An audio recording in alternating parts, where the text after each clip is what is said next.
Fala, mulherada! Prontas para mais um episódio do Papo Vinho Podcast? Eu espero que sim, porque hoje eu trouxe ela, Suprema, minha advogada, apresenta você. Seja muito bem-vinda. Obrigada.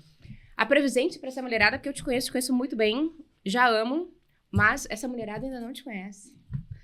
Boa tarde, bom dia. Não, é boa noite aqui. Boa noite aqui. Não importa não importa a hora, é sempre quinta-feira, 20 horas. Então tá bom. Boa noite, então. Meu nome é Annelise, eu sou advogada.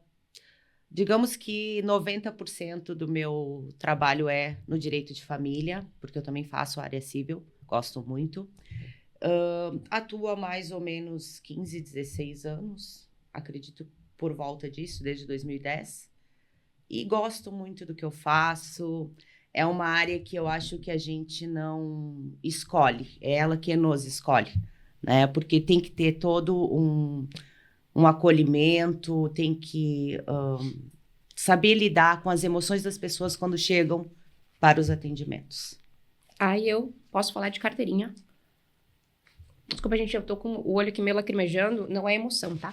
E eu fico verdade. É um acolhimento incrível. Fomos apresentadas, né, a minha antiga advogada Gera, que nos apresentou, enfim, e deu match. Foi incrível toda o teu posicionamento, a forma encantadora, eu te disse isso já nos bastidores, né, a forma encantadora como tu defende aquilo que tu faz, né? Como tu fala com amor realmente sobre a tua área de atuação. E isso é incrível. Porque eu sou uma apaixonada por aquilo que eu faço e eu acho sensacional quando outros profissionais têm amor por aquilo que faz. Eu digo que não dá erro, né? Exatamente. Se tu não ama, é complicado tu te manter, principalmente no direito de família. Porque a gente está lá, as pessoas chegam fragilizadas, é um momento delicado, não importa quem, a pessoa que me procurou, digamos, homem ou mulher, não interessa se partiu dele o pedido de divórcio ou dela, né? Ou se do outro, porque o sofrimento é igual. Uhum. É um momento de luto, é um momento de quebrar sonhos, né? Aquilo que tu planejou, que tu programou, que tu idealizou, começa a se desconstruir. Muitas vezes, né? Eu acredito que não é que começou ali a se desconstruir. Começou a se desconstruir muito antes. Porque senão não teria chegado ao divórcio, né? A separação, enfim, daquele casal. Mas ali é aquela realidade. Antes tu vê o castelo caindo, se despedaçando, tu ainda tenta salvar. Tem casais que buscam ajuda de especialista, o que eu acho o ideal, né? A terapia, às vezes até a terapia individual, né? Não só do casal, talvez seja... Eu sempre digo, a terapia em dia é o básico. Não importa se tu tá no divórcio ou não, o ideal é que esteja sempre em dia. As minhas irmãs são psicólogas, as duas, então eu cresci muito vivenciando, né? Digamos, cresci dentro da minha profissão, vivenciando e trocando muito com elas isso. Eu acho que o direito à psicologia no direito de família, né? São coisas assim, digamos, quase que uma só. Não tem como um advogado familiarista não dedicar um tempo ao estudo da psicologia, porque tu vai precisar a todo momento. Eu, que sou uma apaixonada também pelas perícias, né? Acho que o estudo das normas dos profissionais da psicologia, a assistência social também é fundamental até para que a gente entregue um bom trabalho para o cliente. Porque se tu não sabe, não entende como se dá aquela prova, como que tu vai entregar o melhor trabalho? Como tu vai pedir? Como é que vai ser? Como é que vão ser os quesitos? Porque quem faz quesitos, eu defendo isso, são os advogados, tá? Eu vou contar com o auxílio da assistente técnica quando o cliente pode contratar, não são todos que podem. Eu sempre indico, sempre tenho profissionais que fazem, né? Duas profissionais, uma psicóloga e uma assistente social, que são as minhas assistentes técnicas, tá? Então, eu sempre apresento para os clientes, vejo uma forma de eles conseguirem, daqui a pouco, encaixar a questão dos valores, que muitas vezes não é que a pessoa não quer um assistente técnico, mas às vezes ela tem um custo, né? Então, tem o custo do advogado, o custo do assistente, né? Então, vai se tornando algo, assim, pesado financeiramente. E justamente no momento em que a questão financeira também é abalada, né? Também tá em jogo, né? Também tá em jogo. A qualidade de vida, por exemplo, muitas mulheres, né? Vou falar mulheres, tá? Que é quem eu acho que mais tem esta preocupação em manter a qualidade de vida dos filhos. Peraí que isso aí vai dar pano pra manga. Deixa eu aproveitar, agradecer aqui meus patrocinadores. Ótica Veneza. Eu sei que a senhora usa óculos também, né? Sim. Tem que passar lá. Você ainda não conhece a Ótica Veneza? Conheço. Já conhece? Conheço. Acho lindas os óculos, todas as opções. Eu tenho esse problema com a Det, né? Eu acho que ela tem muito bom gosto. E aí eu sempre saio de lá querendo tudo, né? Mas amo. Então, pra você que ainda não conheceu, passa lá na Ótica Veneza, chama a Det, diga que você viu aqui no Papo e Vinho e que tu quer se encantar lá também. Bocate a gente logo vai provar. Vocês têm surpresa hoje, só um pouquinho. JC Soluções Hidráulicas e Elétricas, precisando de consertos, reformas elétricas e hidráulicas na sua casa, chama o Jacir. Lá Minha Parma, a gente ainda não combinou o nosso almoço lá, inclusive. Vamos combinar. Ali em cima do Zafari, tem almoço, tem janta. Inclusive, a gente... Das nossas agendas corridas, a gente vai organizar que o chefe Anderson, que é quem cozinha sempre pro Papo e Vinho, está lá. Diniz Laser... A gente sempre precisa de um up, né? Não é que a gente não é maravilhosa. A gente nasceu maravilhosa, mas a Diniz tem vários serviços ali para contribuir ainda mais com a nossa beleza já natural, assim, para dar um up. E ele, maravilhoso, para você que quer saber quem é ele, eu vou te apresentar hoje. MS Produções Audiovisuais, ele, Matheus. E ele vai me matar agora, quer ver, ó? Mateuzinho, apresente-se pra essa mulherada linda, pra essas famílias. Hoje ele vai fazer a honra, o quê? De abrir nosso espumante. Sobrou pra mim, né? É sobre isso. Não, o nome já é espetacular, né? Então... Sou suspeita. Matheus é o nome do meu filho. Eu não sei exatamente quando que esse episódio vai ao ar, mas ontem, 14 de agosto, era aniversário dessa bonita, a gente tá celebrando hoje, né? Então, muito bem. E olha só, minha gente, a gente tá o quê? Eu tô exibida aqui hoje. Olha só. Eu já tinha ela, né? Mas agora ela tá lindona aqui, ó.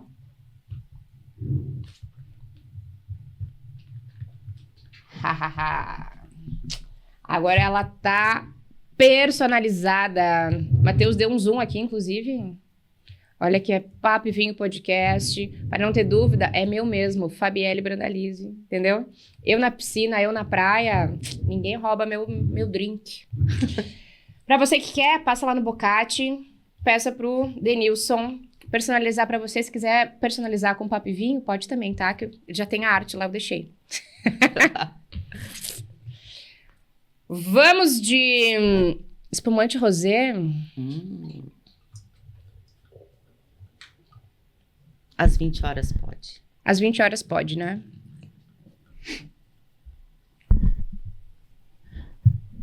Opa.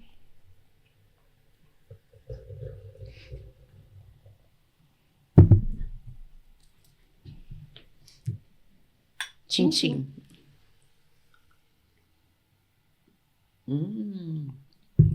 Aos seus 30 anos. Muito bom.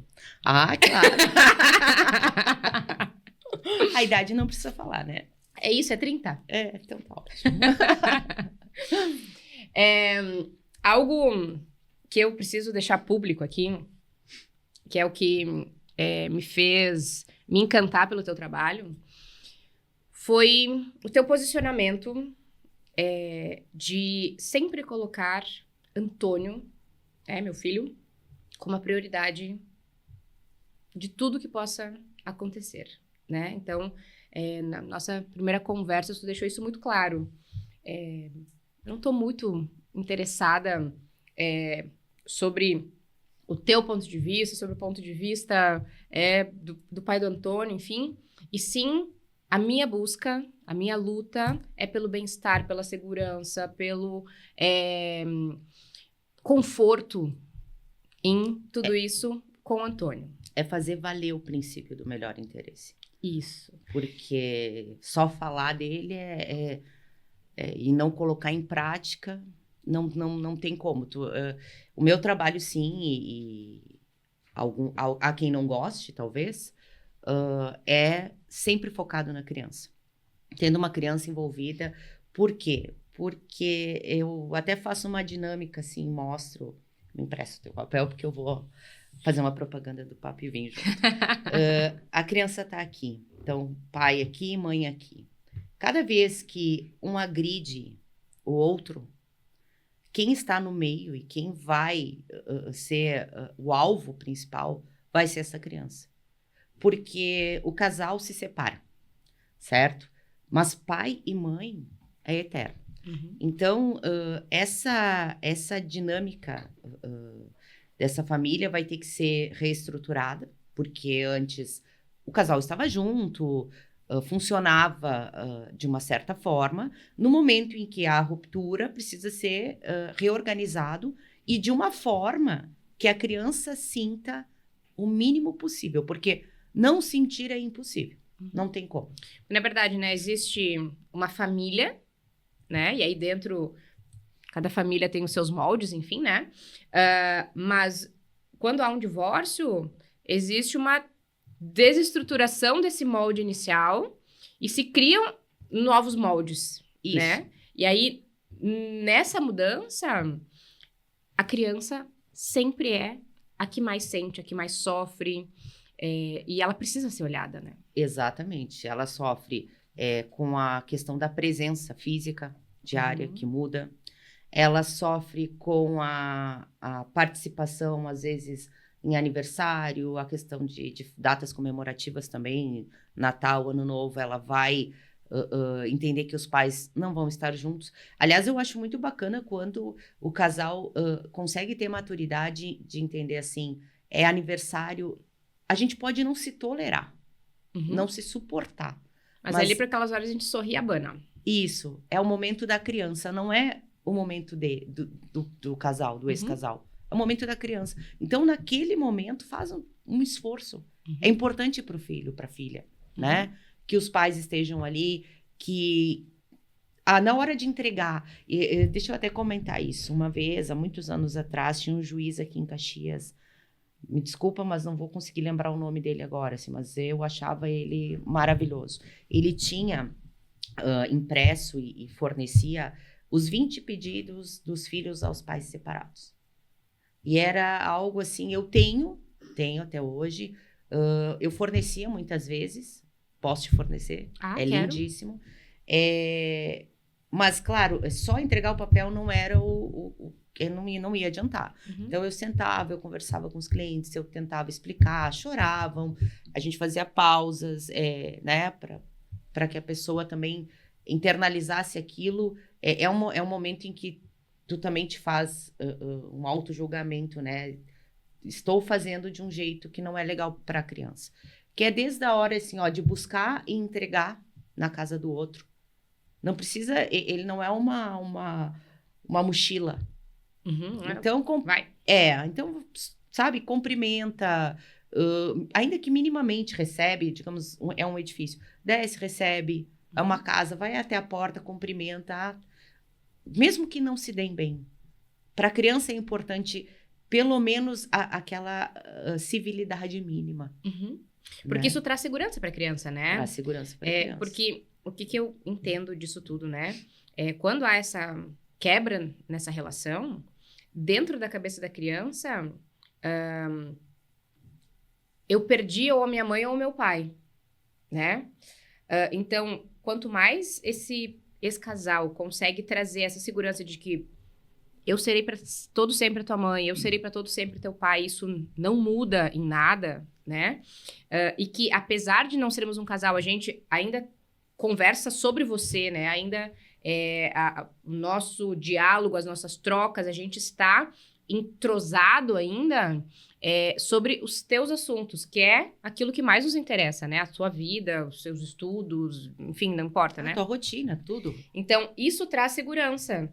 As minhas bases ainda estão aqui. Exatamente, exatamente. Eu te digo assim, muitas vezes o casal tá junto e aquela ideia de que manter o casamento é sinônimo de manter a família Unida. feliz e feliz, isso, e a criança num ambiente adequado, eu discordo. Eu também. Tá? Muitas vezes aquele casal já não funciona. Já há atritos, já não há envolvimento. A criança percebe que os pais não estão conectados mais. Porque por mais que a gente tente mentir para os nossos filhos, independa qual for o assunto, os nossos filhos sabem nos ler. Eles sabem que algo não está bem. E normalmente a criança, e quanto mais nova essa criança mais ela atribui essa culpa para si. Sim. Né? Então, ok, teus filhos já são adolescentes, eles vão ter um entendimento melhor sobre isso. Mas enquanto é criança, essa criança, ela entende, minha mãe não tá feliz, o que eu tô fazendo de errado? Meus pais estão brigando, ou não estão conversando direito, ou enfim, o que eu fiz? Por que eu não consigo salvar? Por que eu não consigo trazer essa harmonia? Então, por mais que não hajam brigas abertas na frente da criança, a energia desse casal tá em atrito. Exatamente. Né? E a criança sente.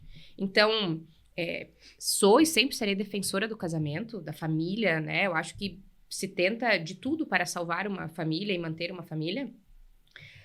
Mas chegam pontos extremos de que ninguém tá feliz ali, ninguém tá harmonizado e talvez isso nunca vá acontecer.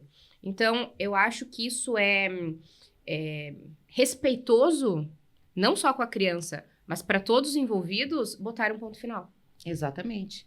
Porque se os pais, separados, cada um numa casa, deixarem ele seguro, tá? Se ele entender que esta ruptura não vai mudar o afeto, não vai mudar as questões envolvendo a criança, muitas vezes é uma configuração que vai trazer mais felicidade, mais segurança, do que enquanto casados e daqui a pouco, e assim, por mais que os pais tentem não brigar na frente dos filhos, é quase inevitável. É quase inevitável. Se um casal que está bem, tem atritos, né, discussões, e às vezes, no calor do momento, se dizem coisas, imagine então um casal que não está em harmonia. Então, né? Mas ele está lá jogando videogame no quarto. Não pensem que a criança não está percebendo, sentindo, ouvindo. É a gaveta que fechou com mais velocidade, né? A panela que foi colocada com... Pode ser que a criança nunca viu esse pai, essa mãe brigando e dizendo, tu é isso, tu é aquilo, eu não gosto de ti. Pode ser que não. Mas o nosso corpo fala. Senta para jantar depois de uma briga. Isso. Como tá o rosto de cada um? Né? Os olhares. Diz pro teu pai. Não, até o gestual não vai encostar a mão um no outro. Isso. Não vai ter um sorriso. Vai ser uma coisa assim, ó. E a criança vai sentir aquilo. Então, se o casamento tá assim, se as coisas não estão funcionando, claro, como tu disse, acho que tem que tentar. Tem que buscar, entender o que está acontecendo, ouvir um ou outro, né? O ouvir um e o outro é uma parte complicada. Porque muitas vezes tu tem que baixar a guarda, tu tem que parar e fazer uma autorreflexão, né? O que eu estou fazendo para contribuir para isso? E, na verdade, é nesse ponto que dá erro, né? Porque, embora... sejam adultos, são poucas as pessoas e pouquíssimas, e talvez tu que tá me ouvindo possa se engatilhar com isso, que tem maturidade. Porque não importa que seja a minha relação de casamento, de sociedade, de amizade, de chefe, funcionário, não importa. Todas as nossas relações, elas precisam de trocas justas. A gente se atrai por pessoas que vão me entregar algo que me interessa. Isso é inevitável, né? Então, nenhum relacionamento afetivo, casamento se faz sem que ambas as partes, isso não necessariamente é um acordo verbal, mas energético diz, você tem algo que me interessa, você também. Vamos fazer essa troca justa? Vamos. O casamento vai rolando, vai acontecendo, deveríamos evoluir constantemente, e a gente vai mudando. A gente vai mudando o nosso posicionamento, a nossa visão política, social, enfim, conceitos de vida, formas de se vestir, enfim, a gente vai mudando. E ao longo desse casamento, talvez as minhas mudanças ou as mudanças do outro deixem de cumprir isso que foi acordado lá no início. Acaba aquela atração daqui a pouco.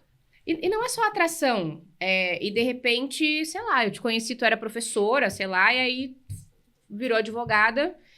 Só que essa persona advogada não é quem eu procurava pra mim. Então, relações podem chegar a um fim, mas não necessariamente precisa ser através de brigas e grandes decepções e, enfim. Só que para isso tem que ter maturidade. Mas maturidade é algo que... digamos a pessoa, não tô falando de mim.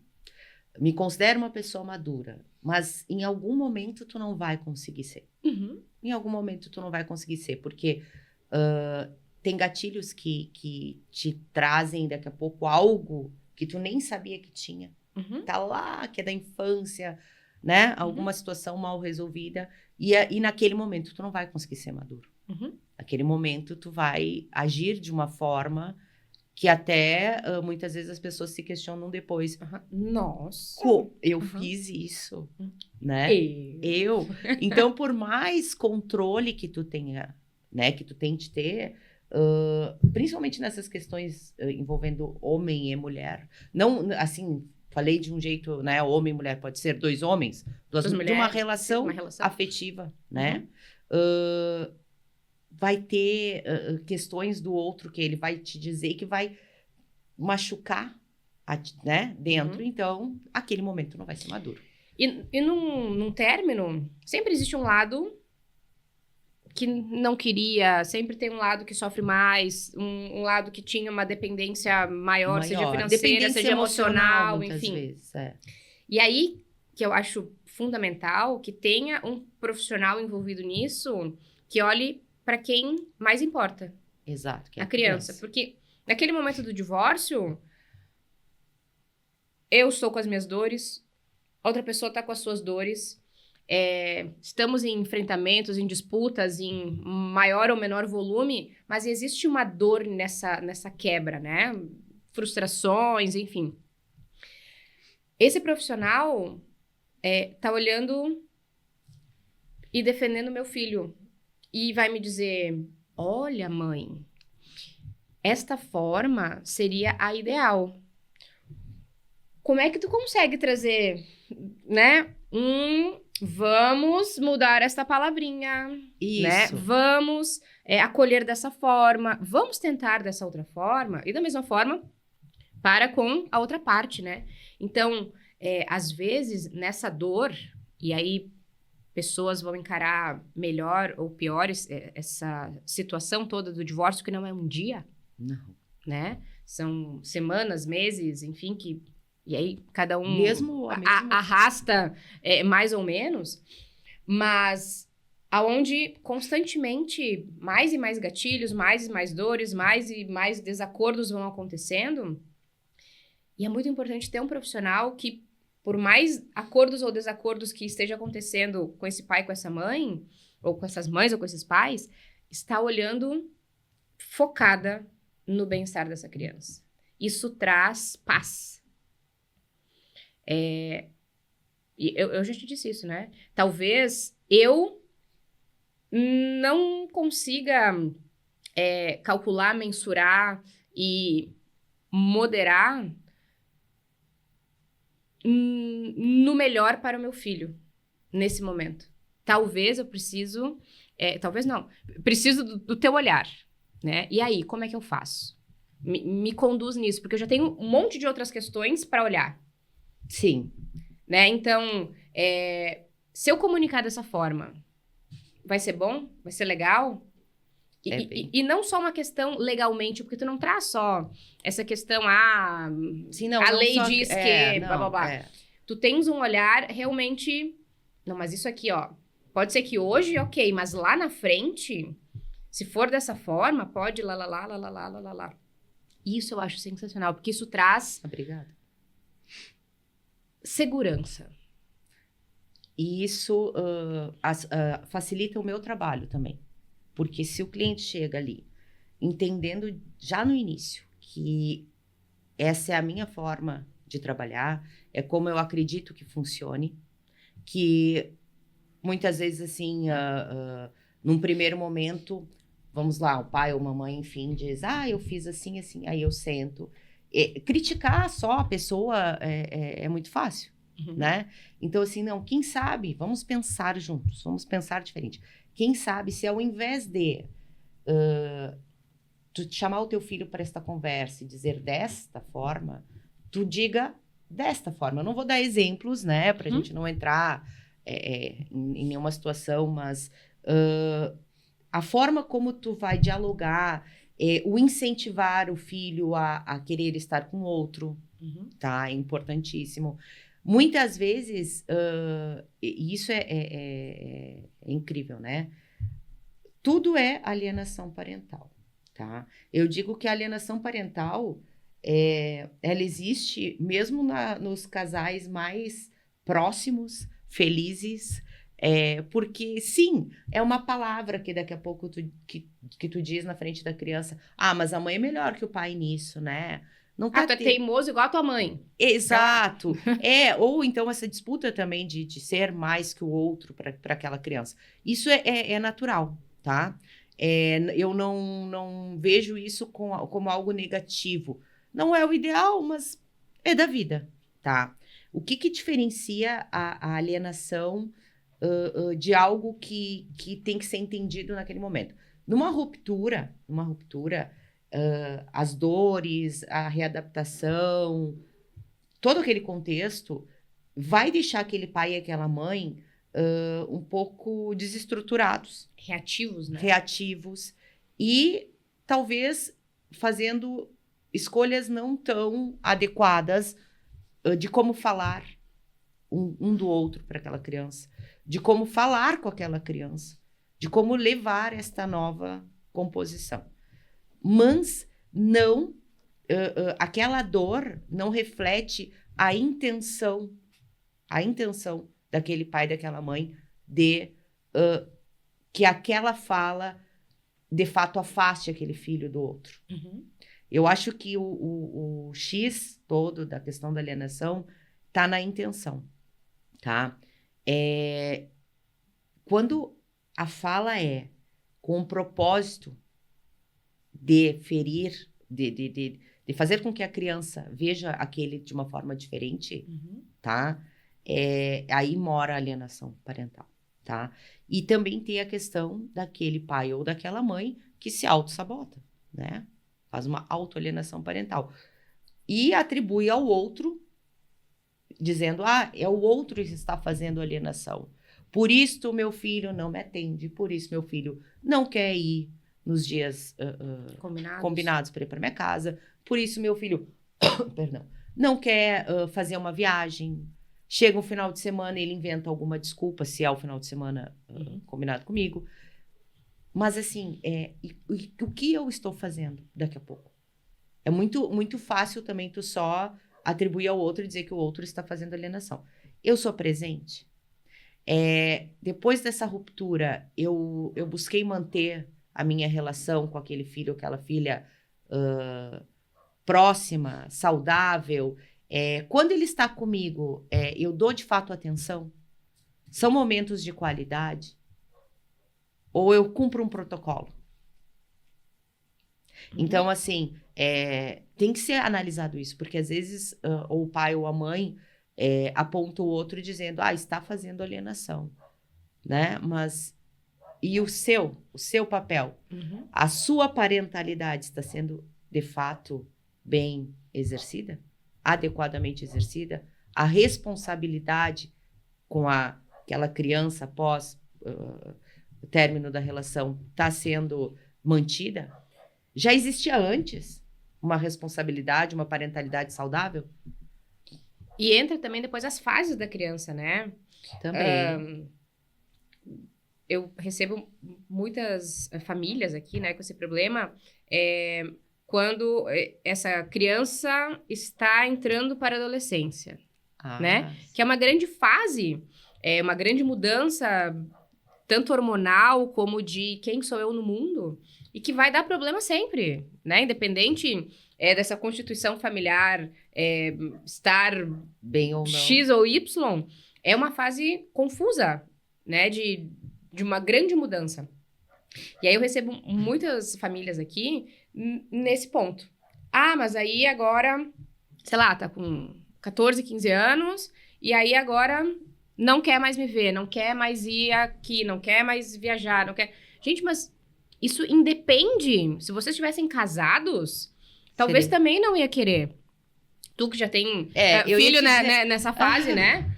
Então, muitas questões são jogadas para o judiciário, né?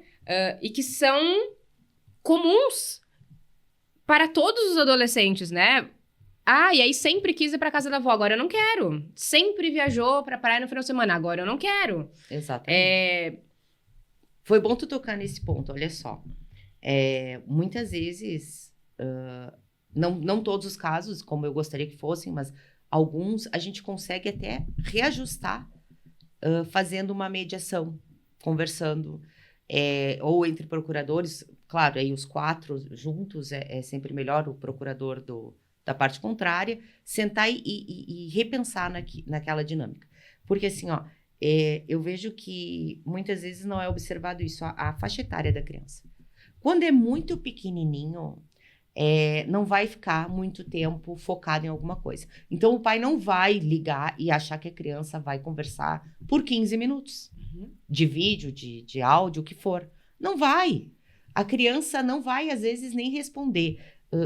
E isso vai mudando conforme a idade, né? Então, a gente vai ter, assim, os bem pequenininhos, que é aquela coisa que não...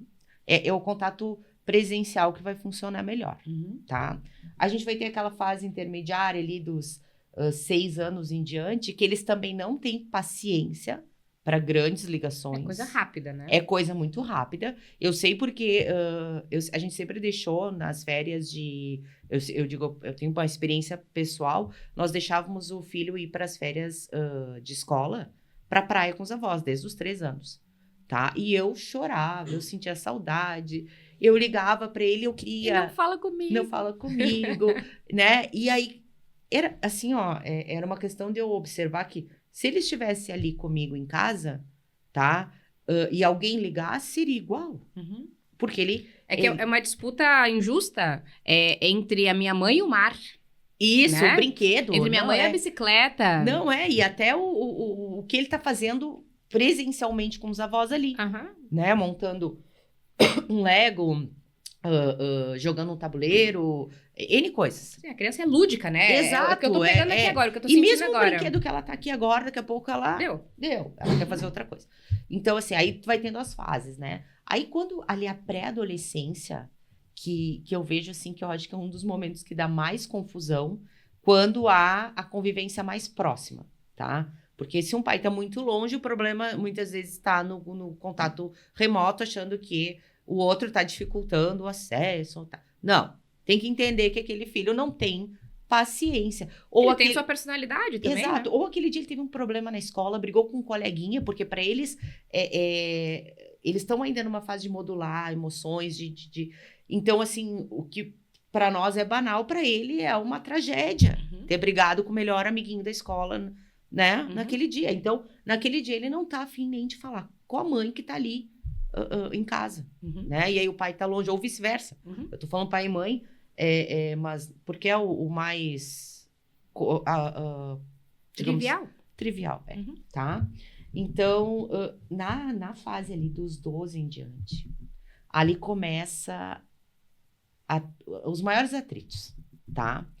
Porque, e é uma questão de maturidade do pai e da mãe, né? De entender que eles estão entrando na pré-adolescência, que eles vão ter os compromissos próprios, a festinha do colega, um passeio, um cinema, e é importante, é saudável, e eles precisam desenvolver essas relações para a vida, e sair um pouco também do pai, mãe, tá? E criar as suas experiências. E aí, chega ali ao final de semana do pai e a criança tem uma festinha. Ou é o final de semana da mãe e a criança tem uma festinha. Ah, não, mas eu programei, eu queria fazer isso. Tá, mas pera lá. Vamos lá. Conversa com aquele filho previamente. Saiba da sua rotina. Acompanhe, entenda, saiba da festinha, da amiguinha, da festinha do pijama na casa da fulaninha, né? Porque nessa fase não é só a minha mãe me deixa, o meu pai quer. Eu também tenho o meu querer. Eu também fiz meus acordos com os meus amigos, com a minha turma, com... Claro, eu entendo assim, é uma festa numa chácara, ali, 15 anos, vamos botar, numa chácara e a gente vai dormir lá, tá, aí... Um pai e uma mãe vai dizer assim, não, só um pouquinho, né? A mãe deixou. Isso assim, ó. E aí eles jogam também, jogam. né? Isso assim, ó. Quando a gente não tem um ex-casal que conversa, a criança vai jogar. Vai dizer, mas a mãe disse isso, mas o pai disse aquilo. Entende? E aí começa o atrito. Como assim, né? Então, assim, a mãe deixou eu ir pra lá, vai estar todas as minhas colegas, vai estar os pais dela lá, e a gente vai estar numa turma grande. Muitas vezes, aquele pai e aquela mãe daquela colega, tá? Por perfil, eles vão pro quarto e, sabe? E não ficam observando, não ficam em cima. Aí, daqui a pouco, tem bebida. Aí, daqui a pouco... não é só menina, entende? Então, assim, ou daqui a pouco, às vezes, nem o pai e a mãe vão ficar lá exatamente, né? Porque adolescente é assim.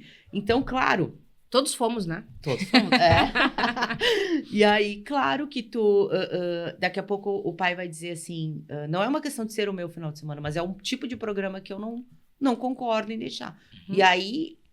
que entra a necessidade desse ex-casal sentar, avaliar, conversar, né? Não é, claro, simplesmente pode tudo, mas participar da vida do filho Importantíssimo, né? Trazer para si a responsabilidade de exercer uma parentalidade madura, próxima, presente, mesmo à distância, é possível, tá? Mais difícil, claro, mais difícil, mas é possível, desde que haja vontade. Porque quando tu tá com aquela criança, se tu desenvolver momentos de proximidade, de conversa, e não só cumprir protocolo, não só tá ali, né? Mas ser próximo daquela criança, entender aquela criança, com certeza ela também vai se aproximar mais. E quanto mais a criança se sente, todos nós, né? Mas falando nesse sentido, quanto mais a criança se sente ouvida, ela também baixa a sua guarda. Exato. Né? Ela também refaz acordos e tenta colaborar com o sistema todo, né? Porque muitas vezes o que eu percebo aqui ela se vê no meio de uma guerra e ela tem ganhos com isso, né? Claro. E aí ela vai jogar pelo seu interesse. Então, em momentos... E aí, principalmente as mães, né, que eu recebo aqui, sofrem muito com isso.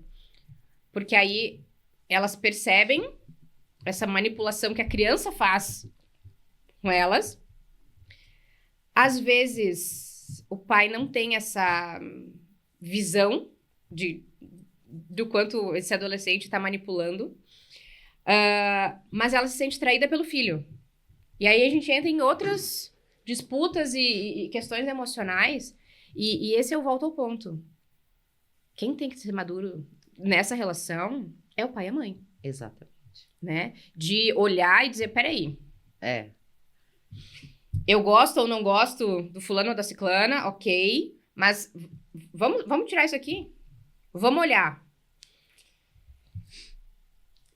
Pela cabeça do meu filho ou da minha filha, como é que isso está acontecendo? O que seria o melhor? Ok. Então tem um ganho secundário aqui. Fulano, fulana, olha só. Abençoadinha aqui do nosso filho, da nossa filha. Tem uma festa, tem uma situação, tem, sei lá, nota baixa, não importa o que seja, né? Esse é o meu ponto de vista. Qual é o teu? Ah, tá. Não, porque pra mim, essa história veio diferente. Então, vamos sentar os três pra botar um pingo dos is nessa situação? Ok. E aí, a gente precisa de maturidade. E aí, precisa tirar eu, mulher, eu, homem, dessa relação e entrar só nós, pais. Exatamente. Porque a criança vai jogar, obviamente. Vai jogar desde um brinquedo que ela quer, né? E ela vai jogar. E essa disputa de ego, muitas vezes, do pai e da mãe, de achar que dando coisas, muitas vezes, a criança vai gostar mais, e a criança vai gostar muito mais daquele que dá atenção, não do que dá coisas. E essa questão do tentar fazer o que quer, a hora que quer, eles vão tentar sempre. A gente é do ser humano. Exatamente. Né? E não importa a idade. E não importa a idade. Quanto mais maturidade eles vão tendo, eles vão conseguir manipular melhor. Mas eles sempre vão entender as vulnerabilidades daquele pai, daquela mãe, e vão saber por onde ir para obter o que querem. Obviamente sim, né? Obviamente sim. E sim, eu ainda acho, do que eu já presenciei ao longo desses anos, que a época mais complicada de um divórcio é justamente ali na pré-adolescência, ali, ou um pouquinho depois, assim, dos 13, 14 anos até a vida adulta. Essa fase aqui, eles estão num momento muito de autoafirmação, tem que, como é que eu vou dizer, eles têm que se adaptar a um grupo. Às vezes, quem sou eu, né? Quem sou eu, exato, né? É muita mudança, também já tem um olhar para... começa o olhar para a vida adulta, que faculdade eu vou fazer. É tudo diferente. É os namoros, né? As relações todas que vão mudando. Então, quando o casal rompe nesta fase, o que eu percebo é uma dificuldade muito maior do que quando são menores. E no caso de guarda... como é que funciona essas questões de quando essa criança é ouvida? Quando, sei lá, esse casal não consegue chegar num comum acordo com quem vai ficar a guarda, se vai ser compartilhado, se não vai ser, enfim. A partir de que idade que essa criança, de fato, é ouvida para dizer eu quero morar com a minha mãe, com meu pai, ou enfim? Tá, mas a gente vai ter que separar, desmembrar, tá? Tem questão guarda, residência, referência e convivência. E esse assunto é polêmico, porque assim, vamos lá, na minha percepção. A lei determina, né, o principal, o ideal é que a guarda seja compartilhada, tá? Então, se ficar por uma decisão judicial, salvo em raros casos muito específicos, a guarda será compartilhada. Aí, a gente vai para a dificuldade de entender que guarda e os direitos e deveres parentais não são uma coisa só, é bem... e te digo que até para operadores do direito, tá? É bem normal, tá? Eu tenho a guarda compartilhada, então eu posso ficar de 15 dias comigo e 15 dias com a mãe. Não, isso aí é convivência. A guarda é o exercício, as decisões. Que escola vai estudar, tratamentos médicos, N questões. A guarda compartilhada, vocês vão dividir... As decisões da vida da criança. As decisões da vida da criança, tá? Se tu tem a guarda unilateral, aquelas questões práticas do dia a dia, que se vai mudar de escola ou não vai, são unilaterais, tá? Depois, a gente vai para a questão da residência e referência. Aqui, a praxe nos traz que a gente, e é sempre em todos os processos, vai ser estipulada uma residência referência. Para que a criança, a ideia, né? Que a criança entenda que aquele é o lar de referência. Eu, particularmente, acho bem complicado, tá? Estipular a residência referência com essa ideia de que aquele vai ser o lar principal. Porque daí o outro o quê? É secundário? Um substituto? Tu entende? Às vezes isso não é observado e é é pauta para muito conflito. Tá? Muito conflito. Porque aquele que detém a residência referência, ele age muitas vezes quase como se fosse uma guarda unilateral. Entende? E não é assim que funciona. Depois a gente tem a questão da convivência. A questão da dinâmica da convivência, nós não temos aqui guarda alternada, que é essa história de ficar 15 dias com cada um. Eu, particularmente, não acho nem salutar por uma criança. Também não acho. Tá? Não acho. Mas a gente tem na lei e tenta, dentro de um acordo, fazer da forma mais próxima disso, que é um equilíbrio de tempo de convivência. Mas voltamos ao ponto de que, para isso, precisa ter responsabilidade do outro. Ah, mas é que eu trabalho das 7 da manhã às 7 da noite. Tudo bem, mas quando tu era casado, tu ia para casa, tu jantava, então a diferença é que tu vai pegar aquela criança, vai jantar com ela, vai cuidar, vai dar atenção, vai fazer tema. Porque esta parte chata, ficar só para um, não é justo. Cortar a unha, dar banho, Porque estuda. aí o outro vai ter só o quê? Lazer. Finais de semana alternados. Então, assim, eu acho que para a criança é importante manter um contato mais próximo. Então, sim, o pai vai ser um final de semana de cada um, acho que sim, nada mais que justo. Eu já vi, por exemplo, pais pedindo ou mães, eu quero só os finais de semana. Tipo, de segunda a sexta fica com um. Não, tá, daí de segunda a sexta é a obrigação e aquele nunca vai desfrutar de momentos de lazer? Não. Então, um final de semana alternado, acho bacana. Mas e durante a semana? Tem sim que achar um jeito de pegar aquela criança numa terça-feira, no fim do dia, tá? Jantar, fazer tema, dar banho, levar para a escola no outro dia de manhã.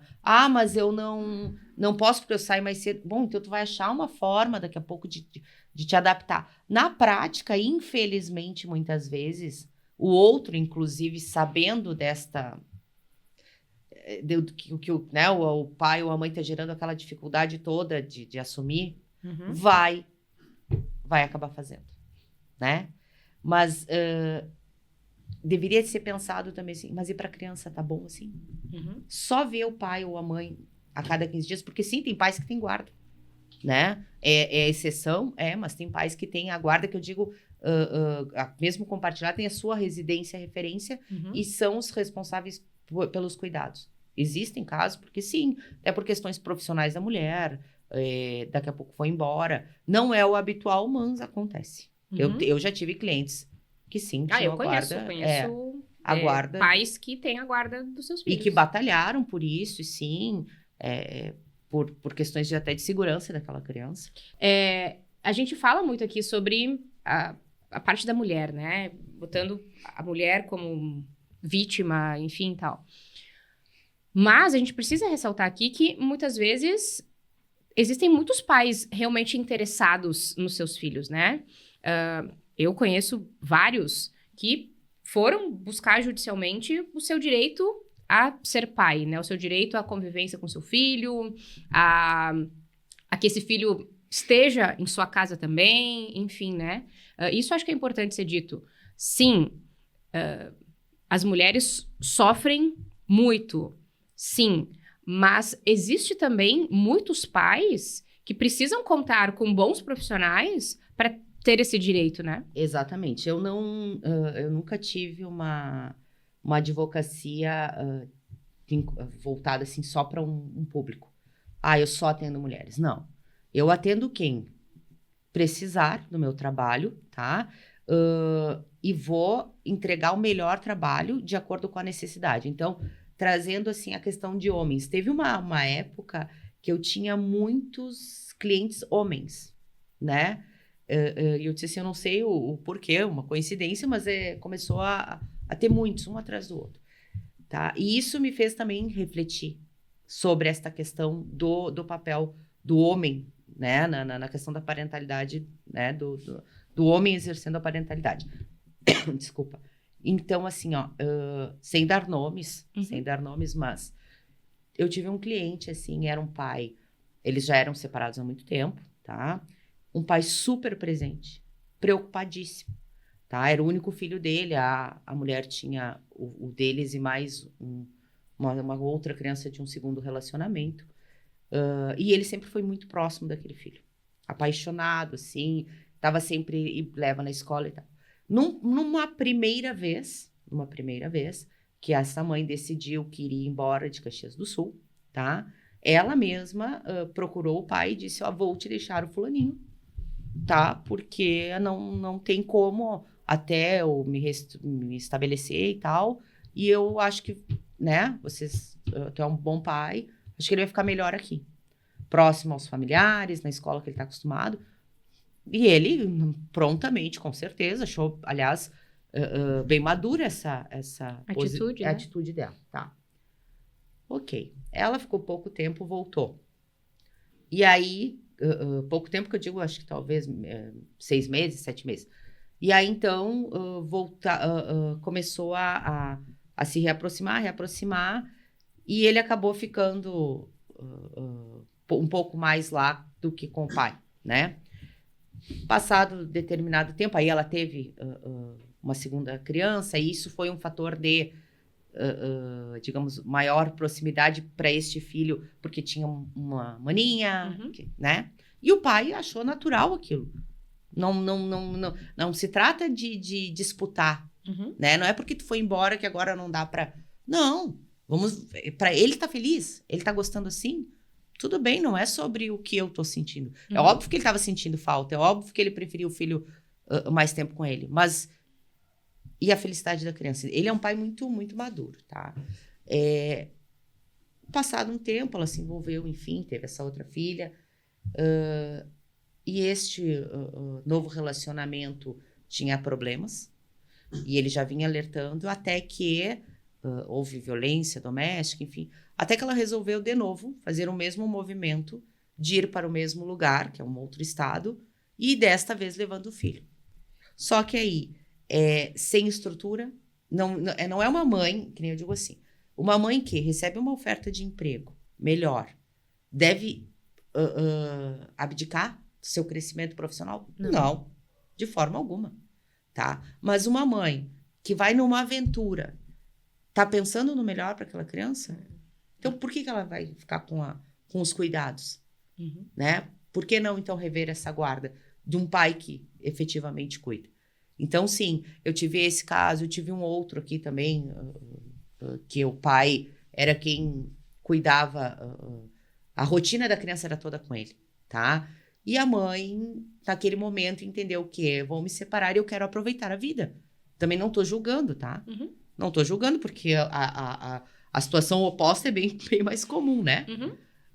E ela quis aproveitar e ele assumiu todos os cuidados, tá? Então, sim, nós entramos. Ela queria aproveitar a vida, mas teve uma disputa igual, não foi litígio, não foi consensual, porque ela também tinha, acho que, a culpa, né? Tipo, vou abrir mão da guarda, assim, né? Ou da residência de preferência, né? Então, tem essas questões todas também, que a mulher ainda, por vezes, tem essa culpa de deixar com o pai, conviver, fazer o papel oposto do que é né? E eu não vejo um problema nisso, se funciona melhor para a criança, tá?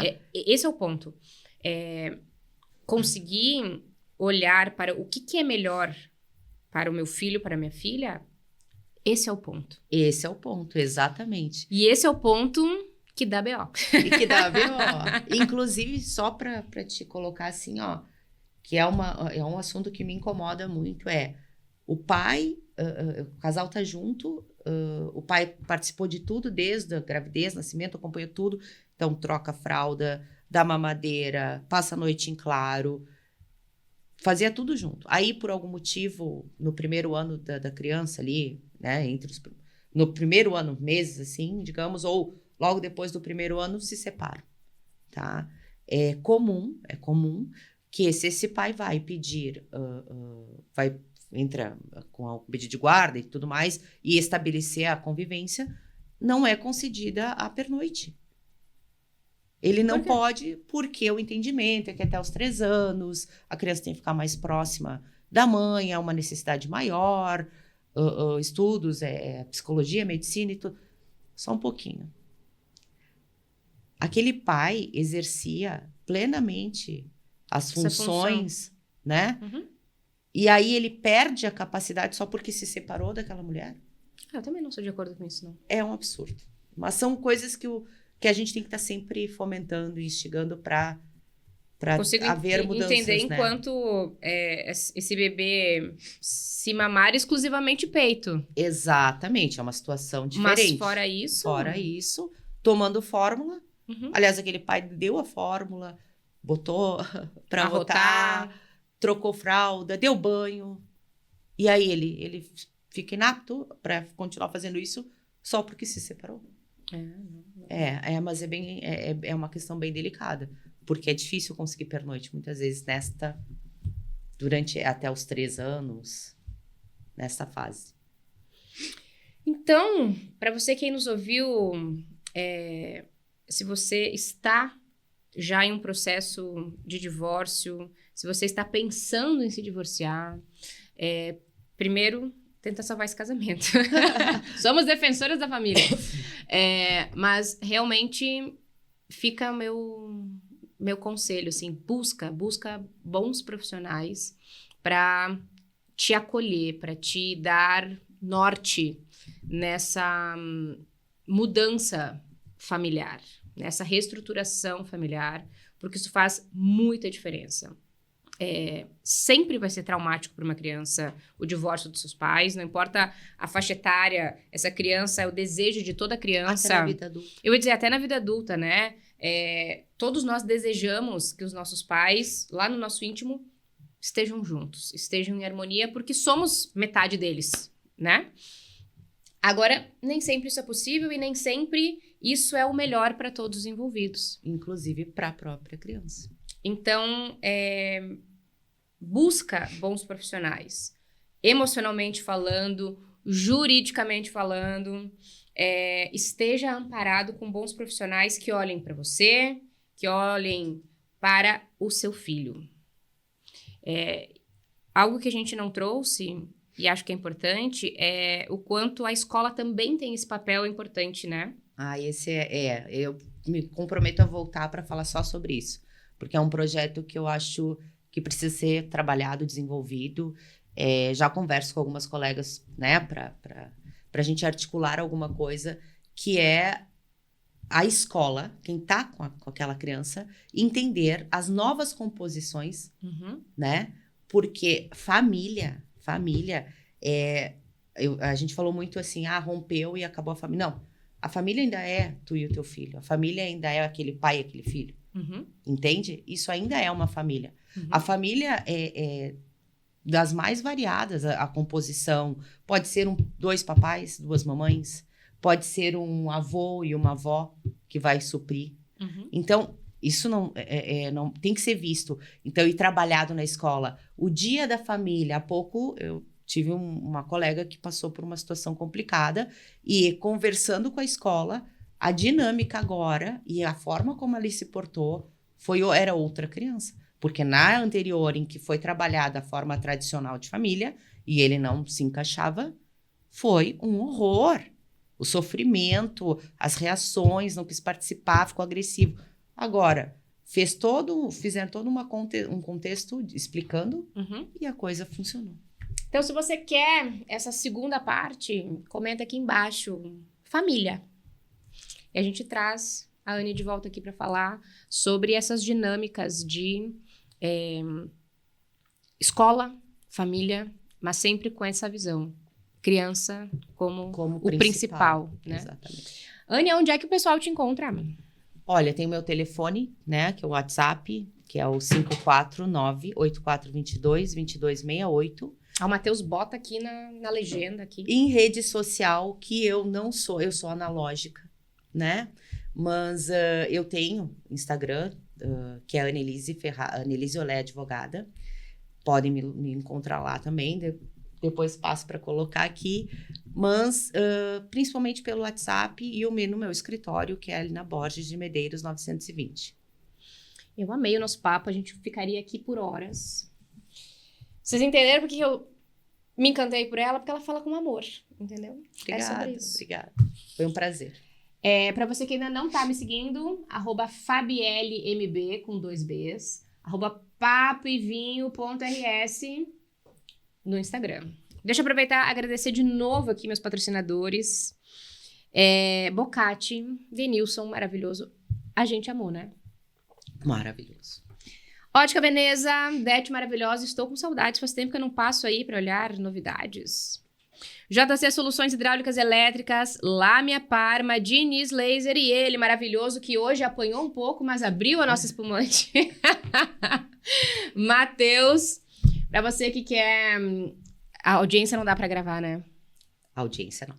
Então, para a sua audiência de divórcio, não dá para chamar Matheus, mas para sua festa pós-divórcio, para sua festa de casamento, de batizado, isso dá. No YouTube, Papo e Vinho Podcast, toda quinta-feira, 20 horas, tem episódio novo. Curte, comenta, compartilha muito.